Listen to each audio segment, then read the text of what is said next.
Morning. आज की इस कक्षा में आप सबका स्वागत है। बच्चों, हम जानते ही हैं कि यदि एक किरण एक रेखा पर खड़ी होती है तो इस प्रकार बने दोनों आसन कोणों का योग 180 होता है। जैसे आप देख रहे हो, ये एक रेखा है, इस पर ये एक किरण खड़ी हुई है, तो अब दो आसन कोण बने हैं, इनका जोड़ कितना होगा? 180। ठीक है। आसन कोण में आप लोगों को याद दिलाऊं, आसन कोण वो होता है जहाँ पर एक उभयनिष्ठ भुजा होती है, कॉमन भुजा, और दो भुजाएं ऐसी होती हैं, दो किरण ऐसी होती हैं जो अपोजिट विपरीत डायरेक्शन में होती है, तो हम उसको बोलते हैं कि ये आसन कोणों का वो युग्म है जहाँ पर इस जोड़े को हम रैखिक युग्म भी कहते हैं। इस प्रकार से जो बनता है ये भी आपका आसन कोण है, लेकिन ये रैखिक युग्म नहीं है, क्योंकि आप देख रहे हो कि यहाँ पर ये दो विपरीत दिशा में जो दो लाइनें हैं, ये जो दो रेखाएं हैं, यहाँ पर इनका जोड़ 180 नहीं होता। ठीक है। तो ये वाला जो होगा आसन कोण, जहाँ पर एक रेखा के ऊपर एक किरण इस तरीके से हो, तो ये आपका, इस जोड़े को हम रैखिक युग्म कहते हैं, और इसका बहुत इस्तेमाल होता है क्लास 9th में जब लाइन्स एंड एंगल्स के आप क्वेश्चन करते हो। यदि हम आज प्रतिच्छेदी रेखाओं की बात करें, आओ बच्चों सिद्ध करते हैं कि यदि दो रेखाएं परस्पर प्रतिच्छेद करते हैं, जैसे ये दो रेखाएं बनाई हमने, ये एक रेखा है, एक रेखा ऐसे बनाई कि ये प्रतिच्छेद कर रही है, इस पॉइंट पर प्रतिच्छेद कर रही है, यानी कि वो कट कर रही है, तो सिद्ध कीजिए कि उससे बने शीर्षाभिमुख कोण बराबर होते हैं। तो अब इससे जो ये दो प्रकार के कोण बने, एक ये कोण है और एक ये कोण है, ये एक दूसरे के शीर्षाभिमुख है, और ऐसे ये कोण और ये कोण अपोजिट जो होते हैं, इनको बोलते हैं शीर्षा अभिमुख। शीर्ष से अभिमुख, ये शीर्ष पॉइंट है इसका, है ना, वर्टेक्स, तो शीर्ष से जो अभिमुख होते हैं उनको शीर्षाभिमुख कोण हम बोलते हैं। तो हमें आज ये साबित करना है कि यदि दो रेखाएं प्रतिच्छेद करें तो शीर्षाभिमुख कोण बराबर होते हैं। तो यहाँ आकृति में हमारे पास रेखा AB है, एक रेखा CD है, ये बिंदु O पर प्रतिच्छेद कर रही है, इस बिंदु पर, जिसमें दो जोड़ी शीर्षाभिमुख कोण बन रहे हैं, 1 और 2 का है, ये 1 और 2 ये शीर्षाभिमुख कोण है, और 3 और 4 ये शीर्षाभिमुख कोण है। और हमें साबित क्या करना है कि 1 2 के बराबर है और 3 4 के बराबर है, ये हमें साबित करना है। तो हम प्रमाण करते हैं इसको। बच्चों, आपको हमेशा प्रमेय की परिभाषा लिखनी है, आपको जो दिया गया है गिवन वो लिखना है, सिद्ध करना आपको लिखना है, और यदि कोई रचना का चरण है तो रचना आप लिखेंगे और फिर प्रमाण लिखेंगे। ये हेडिंग्स आपको देनी ही है इस प्रकार की किसी भी प्रमेय में। प्रमाण पर चलते हैं। रेखा CD पर खड़ी रेखा किरण OA रैखिक युग्म 1 और 3 बनाती है। रेखा CD देखिए आप कहाँ है, ये रेखा CD है, इसके ऊपर खड़ी किरण OA, ये इसके ऊपर किरण खड़ी हुई है OA। अब ये क्या बना रही है? ये रैखिक युग्म बना रही है, जैसा मैंने अभी समझाया था। तो 1 और 3 का जोड़ कितना होगा? 180। तो हम लिख सकते 1 + 3 180 आएगा। इसी प्रकार हम देखते हैं कि जो रेखा AB है उस पर OD किरण भी है। रेखा CD जो A है, रेखा AB, ये लीजिए आप, रेखा AB लीजिए, ये रेखा AB है, इसके ऊपर ये किरण OD है, AB पर OD किरण के साथ। अब ये दोनों 2 और 3 ये दोनों मिलके रैखिक युग्म बना रहे हैं, तो 3 और 2 का जोड़ कितना होगा? 180। ठीक है, एक रेखा का कोण है ये। तो अब आपके पास एक समीकरण 1 है, एक समीकरण 2 है। अगर आप इन दोनों का मिलान करोगे तो आप देखोगे कि दोनों के बाएं पक्ष की तरफ 1 + 3 और 3 + 2 है, और दाएं पक्ष की तरफ 180 लिखा है। दायां पक्ष बराबर है, इसलिए बायां पक्ष भी बराबर होना चाहिए। तो 1 + 3 आपका बराबर होना चाहिए 3 + 2 के। तो अब आप जब इसको हल करोगे, दोनों तरफ कोण 3 है, इसको ऐसे काट दोगे तो कोण 1 कोण 2 के बराबर है, ये आपका आ गया। तो आपने ये शो कर दिया कि एंगल 1 एंगल 2 के बराबर है। तो इसी प्रकार हम कोण 3 को कोण 4 के भी बराबर कर सकते हैं। तो ये हमने साबित कर दिया कि जब दो रेखाएं प्रतिच्छेद कर रही थी तो उसमें जो कोण बने वो आपके शीर्षाभिमुख कोण इक्वल हो गए। अब यहाँ पर देखिए, ये वही चीज़ है कि if a ray stands on a line the sum of the adjacent angle so formed is 180 degree. ये लाइन है, इस पे अगर कोई रे ऐसे बनी होगी तो ये जो पेयर ऑफ एंगल्स होंगे इनको हम लीनियर पेयर कहते हैं, और एंगल्स जो है यहाँ पर इनका एडिशन होता है 180 डिग्री। इसको प्रूव करते हैं कि अगर दो लाइंस एक दूसरे को इंटरसेक्ट करती हैं तो vertically opposite angles are equal. Given है हमें एक लाइन ए बी गिवन है और एक लाइन सी डी गिवन है। ये दोनों इंटरसेक्ट कर रही हैं at the point O. As a result two pairs of vertically opposite angles are formed, angle 1 and 2 and angle 3 and 4. And we have to prove that the vertically opposite angles, angle 1 and angle 2 are equal. So let us start it. Proof. Ray OA standing on the line CD. ये CD है, ये रो OA है, ये इस पे stand कर रही है, तो अब ये लीनियर पेयर बन गया, तो 1 + 3 होगा 180 डिग्री।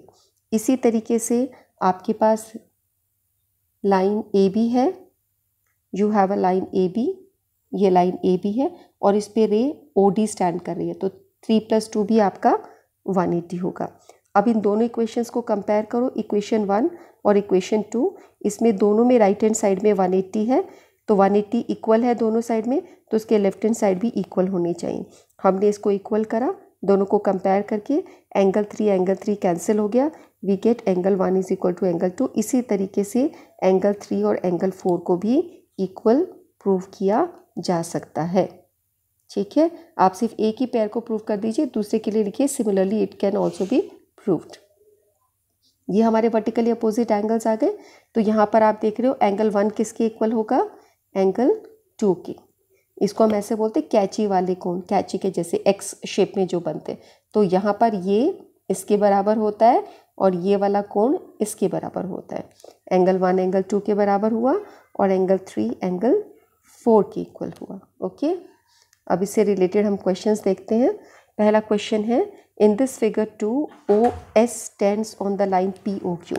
ये POQ एक लाइन है, इसके ऊपर OS स्टैंड कर रहा है, ये स्टैंड कर रहा है। ठीक है, तो rays OR and OT are angle bisector. ये जो रे है ये एंगल बाइसेक्टर है POS का। ये इस एंगल को 2 इक्वल पार्ट्स में डिवाइड कर रहा है, तो हम उसको बोलते हैं एंगल बाइसेक्ट कर रहा है। एंगल को 2 बराबर हिस्सों में बांट रहा है। ठीक है, एंगल को बाइसेक्ट कर रहा है, बाई यानी 2, सेक्ट यानी 2 पार्ट्स में, एंगल को बाइसेक्ट कर रहा है। SOQ को कौन बाइसेक्ट कर रहा है, ये OT बाइसेक्ट कर रहा है। So we have to find angle ROT। Angle ROT को हमें फाइंड आउट करना है। एंगल ROT इसकी वैल्यू निकालनी है। ठीक है, फाइंड एंगल ROT ये करना है हमें। तो अब इसके लिए हम लोग समझते हैं कि जैसे आपके पास OS रे स्टैंड कर रही है POQ पर, ये POQ है, इस पे OS रे स्टैंड कर रही है, तो इसका एडिशन कितना होगा, 180 डिग्री लीनियर पेयर की वजह से। तो हम इसको लिखेंगे POS, ये POS लिखा, POS। और जब इस एंगल को लिखना है आपने तो आप इसको लिखोगे SOQ या QOS, ऐसे भी लिख सकते हैं। सो कारण यहाँ पे हमेशा ज़रूर हमें रीज़न देना है, लीनियर पेयर है। अब आप सेकेंड पॉइंट लोगे, आपके पास है एंगल OR, एंगल बाइसेक्टर है POS का, तो POS को सिर्फ लो और ये एंगल बाइसेक्टर है। इसका मतलब ये वाला एंगल और ये वाला एंगल दोनों इक्वल है, तो हम लिख देंगे POR और ROS दोनों x के इक्वल हैं, दोनों को हमने x मान लिया।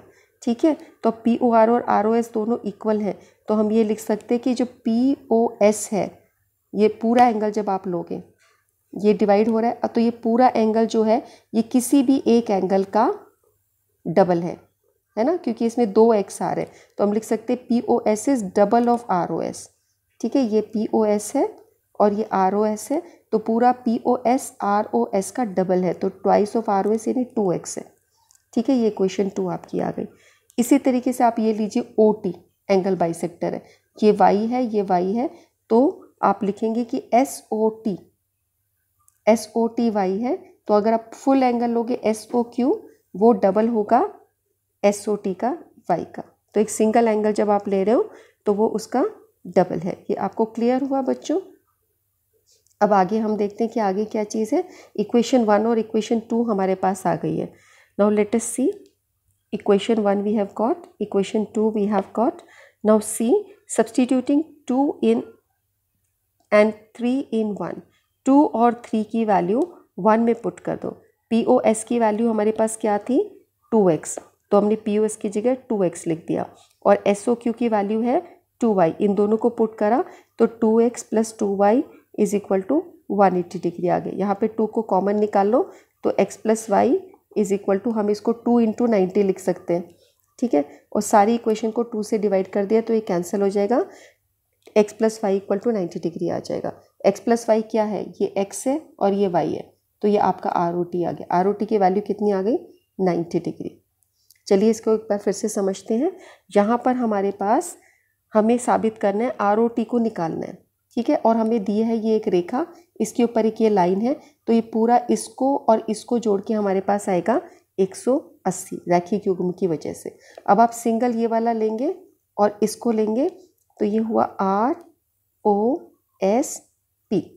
अभी एंगल बाइसेक्टर है तो दोनों तरफ एक जैसे एंगल है, अगर ये एक्स है तो ये भी एक्स है, तो अगर आप किसी एक को ले रहे हो तो अब आप लो पी ओ एस को, क्योंकि यहाँ पे ऊपर क्वेश्चन में पी ओ एस हमने लिया है, तो ये पी ओ एस, ठीक है। पी ओ एस किसके इक्वल होगा, किसी भी एक एंगल के आर ओ एस के डबल हो गया। अगर मैं पूरा पी ओ एक्स ले रही हूँ, जैसे मान लो बच्चों ये 40 है और ये 40 है, तो अगर मैं पी ओ एस का वैल्यू लिखती हूँ तो वो कितनी होगी 80 होगी ना, और आर ओ एस की वैल्यू कितनी है 40 है, तो हम बोल सकते हैं ना P O S double of R O S, तो हमने वही लिखा है P O S is double of R O S, तो वो 2x के बराबर है।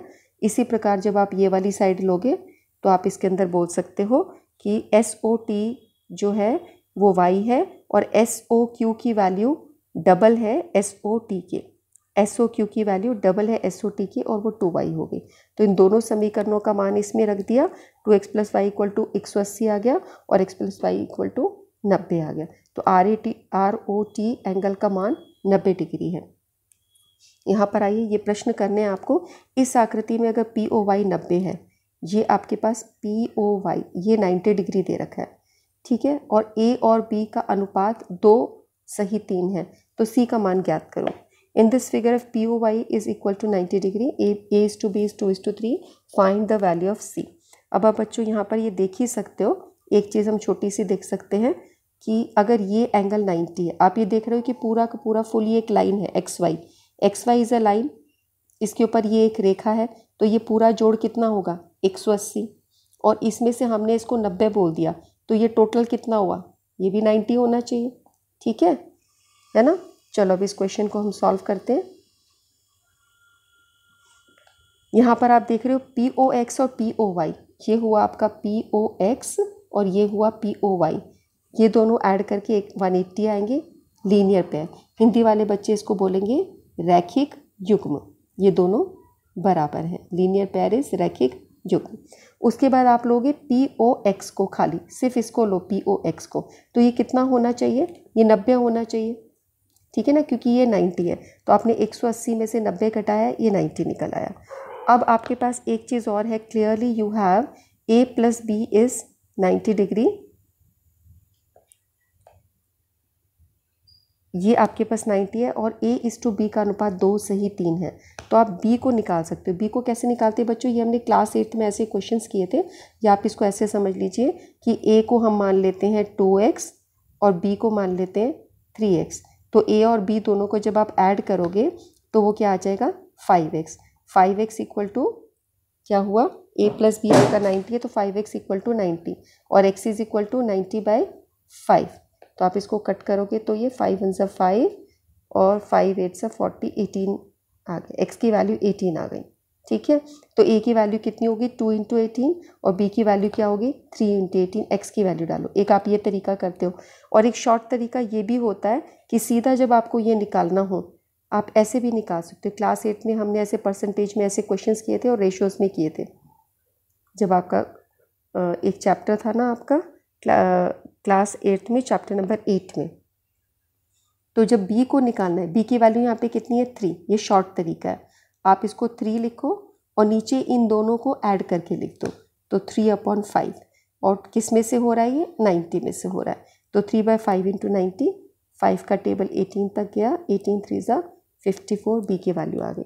सो XOM और YON जो b के इक्वल है ये 54 आ रहा है। अब ये कैसे लिखा है XOM और YON, X NOM ये वैल्यू है, ये एंगल है आपका, ठीक है, जो B है, और जिसकी वैल्यू हमने 54 निकाली। अब ये एग्जैक्टली इक्वल है इसके, आप देख रहे हो ये आपका क्या बन रहा है, वर्टिकली अपोजिट एंगल बन रहा है ना। तो ये NOY जो है आपका YON, तो ये वर्टिकली अपोजिट एंगल होने की वजह से ये दोनों इक्वल होंगे। वर्टिकली अपोजिट एंगल्स को हिंदी में क्या बोलते हैं, शीर्षाभिमुख कोण। तो हिंदी वाले बच्चे यहाँ पर लिखेंगे शीर्षाभिमुख कोण लिख देंगे, वर्टिकली अपोजिट के साथ में कारण दे देंगे शीर्षाभिमुख कोण। और बाकी चीज़ें तो आपकी हिंदी इंग्लिश में एक ही समान है, कुछ भी उसमें अलग नहीं है। अब आप देखो C का मान क्या होगा, C आपका ये एंगल है, आप ये देखिए ये लाइन है, एक रेखा है ये लाइन, इसके ऊपर ये एक रे है, इसकी वैल्यू आपने निकाल दी 54, ठीक है। तो 180 में से ये लीनियर पेयर है, रैखिक युग्म है, 180 में से आप 54 को निकाल दो तो आपका इसकी वैल्यू निकल जाएगी, ठीक है। तो हमने यहाँ पर देखा ये 180 माइनस YON हमें करना है, सो आपकी वैल्यू हो जाएगी 180 माइनस 54, 180 माइनस 54, हम इसको ऐसे साफ लिख लेते हैं, 1 माइनस 54, और ये वैल्यू आ जाएगी आपकी 126 डिग्री। तो C की वैल्यू 126 आ गई, ठीक है। एक बार इसको जल्दी से और देख लें फटाफट से फास्ट इस क्वेश्चन को, ये क्वेश्चन इंपॉर्टेंट है, इसको समझ जाओ। देखो आपने पहले इसको लीनियर पेयर बोला, ये 90 था, तो आपने इसकी वैल्यू निकाल दी कि ये 90 होगी, ठीक है, लीनियर पेयर से ये निकल गया। उसके बाद आपने क्या करा, A और B का जो रेशो दिया है इससे आपने A और B की वैल्यू निकाल दी, और ये आपने इस तरीके से निकाली, ठीक है। ये आपने क्या करा है 3 अपॉन जो दो रेशोज़ दी हैं इन दोनों को ऐड कर दिया, और क्योंकि इनका सम 90 था तो 90 से ऐसे करके इसको सॉल्व किया, ये 54 आ गया। अब जो ये वैल्यू आई वो ही ये होगी, क्योंकि ये दोनों वर्टिकली अपोजिट एंगल है, ये मिल गया। उसके बाद आपने देखा कि आपको एक लीनियर पेयर में से, ये लीनियर पेयर है, ये एक रैखिक युग्म है, उसमें से इसकी वैल्यू पता है, तो इसकी वैल्यू कैसे निकलेगी, C की वैल्यू 180 टोटल जोड़ है, तो 180 में से इस वाले को माइनस कर दोगे, वो आपकी वैल्यू निकल जाएगी। तो हो गया ये सॉल्व, समझ आ गया होगा ना। उसके बाद दूसरा क्वेश्चन आपका ये है कि XYZ की वैल्यू निकालिए। यहाँ पे देखिए ये हमें फिगर दे रखी है। अब इसके अंदर हम फर्स्ट स्टेप लेते हैं, इसको लेते हैं। इसको जब आप लोगे तो आपकी RQ एक, ये PQ एक रेखा है, PQ एक रेखा है, OS उस पर, ये हमारा S, इसको पॉइंट को O मान लेते हैं, OS उसके ऊपर एक किरण है, तो ये आपका रैखिक युग्म बन गया। तो x जमा 50 180 होना चाहिए, कारण रहेगा लीनियर पेयर या रैखिक युग्म, ठीक है। अब ये अगर ऐसा हो गया तो x की वैल्यू क्या होगी, आप इसको 50 को इस तरफ ले जाओगे, इसका निशान माइनस में हो जाएगा, +50 है, इस तरफ जाता है तो ये -50 हो जाता है, तो x की वैल्यू क्या आ जाएगी, 180 में से 50 गए तो 130, इसकी वैल्यू आ गई 130, ठीक है। अब आप ये देखिए कि POR ये वाला हुआ आपका POR, ठीक है, this is equal to SOQ, वो SOQ की इक्वल है, ठीक है, क्योंकि ये दोनों वर्टिकली अपोजिट एंगल्स हैं, क्रॉस में ये दोनों एंगल बराबर होते हैं, ये वर्टिकली अपोजिट एंगल्स हैं या शीर्षाभिमुख कोण है, तो x और z का मान एक बराबर होना चाहिए। x की वैल्यू अभी क्या निकली थी 130, तो z भी आपका 130 होगा, ठीक है। तो z की वैल्यू निकल गई, और y क्या है, y आपका 50 होगा, क्योंकि POS और RAQ दोनों शीर्षाभिमुख कोण है, वर्टिकली अपोजिट एंगल्स। तो हमने x, y, z तीनों की वैल्यूज़ निकाल दी। पहले हमने लीनियर पेयर यूज़ किया, एक बार रैखिक युग्म, उसके बाद आपने वर्टिकली अपोजिट एंगल्स 2 बार इस्तेमाल किया, क्योंकि हमारी फिगर इस टाइप की थी। लीनियर पेयर से हमें ये गिवन था, इससे हमने इसको निकाल दिया, जो ये निकला वही ये निकलेगा, और ये जो वैल्यू थी वो ये वैल्यू होगी, क्योंकि ये वर्टिकली अपोजिट एंगल्स शीर्षाभिमुख कोण बराबर होते हैं। तो आपको आज का वीडियो समझ में आया होगा, आप इस काम को अपनी कॉपीज़ में करिए, इसकी पिक अपनी टीचर्स को भेजिए, कमेंट सेक्शन में कमेंट करिए, and thank you for watching.